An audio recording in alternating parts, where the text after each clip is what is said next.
s'écria: Jésus, fils de David, prends pitié de moi.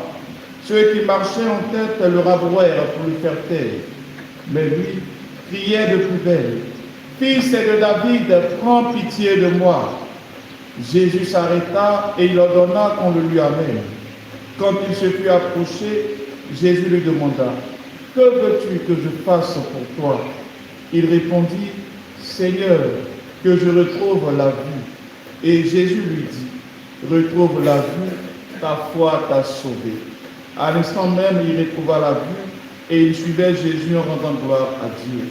Et tout le peuple, voyant cela, adressa une louange à Dieu. Veuillez vous mettre debout. Acclamons la parole de Dieu. Louange à toi, Seigneur Jésus.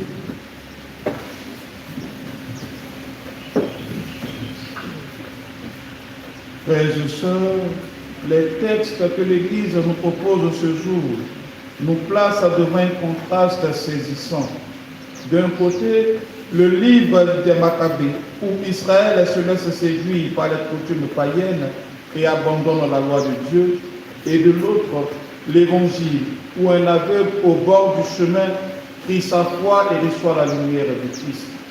Deux attitudes, deux chemins. L'infidélité qui conduit aux ténèbres et la confiance qui ouvre à la vie et qui donne la vie. La première lecture, tirée du premier livre des Maccabées, nous montre Antiochos Épiphane imposant aux Juifs les pratiques étrangères. Certains acceptent, séduits par la promesse d'une vie plus facile, plus moderne. Mais ce compromis entraîne une grande colère et une profonde rupture. Israël perd son identité, sa fidélité à l'alliance. Ce texte, frères et sœurs, est pour nous une mise en garde. Il est toujours dangereux de troquer la vérité de Dieu contre les séductions du monde pour être à la mode, comme on le dit. L'histoire de Maccabée nous rappelle que la foi n'est pas une mode, mais une fidélité qui coûte parfois le rejet ou la marginalisation. Le psaume fait entendre la prière du juste. Fais-moi vivre, Seigneur, que je garde ta loi. C'est le cri de celui qui sait que la vie véritable ne se trouve pas dans les compromis, mais dans l'attachement à la parole de Dieu. Garder la loi, ce n'est pas une contrainte, mais c'est une source de joie et de liberté véritable. L'Évangile, quant à lui, nous présente un aveugle qui mendie au bord du chemin. Lorsqu'il apprend que Jésus passe, il crie: Jésus, fils de David, prends pitié de moi.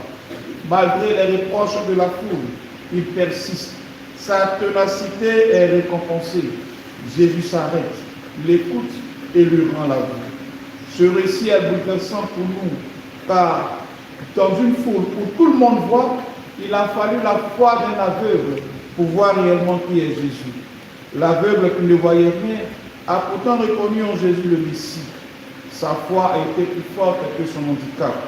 Et Jésus lui dit: ta foi t'a sauvé.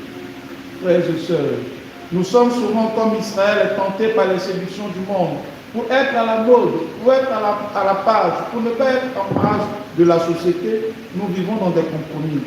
Mais nous sommes également, selon l'Évangile, nous sommes aussi comme cet aveugle qui crie vers le Seigneur. La question est: allons-nous céder au compromis pour persévérer dans la foi? L'aveugle nous enseigne que la prière insistante et confiante ouvre les yeux du cœur pour voir au-delà de ce qui est visible. Israël nous avertit que l'abandon de la loi ferme également nos yeux et nous conduit à la mort spirituelle. Aujourd'hui, nous célébrons Sainte Élisabeth de Hongrie, une femme de noble naissance qui choisit la pauvreté et le service des pauvres. Elle n'a pas cédé aux séductions du pouvoir ou de la richesse, mais a crié sa foi par des gestes concrets de charité. Elle est un modèle de fidélité et de compassion, comme l'aveugle. Elle a reconnu le Christ et l'a suivi, non pas dans l'ombre des compromis, mais dans la lumière de l'amour.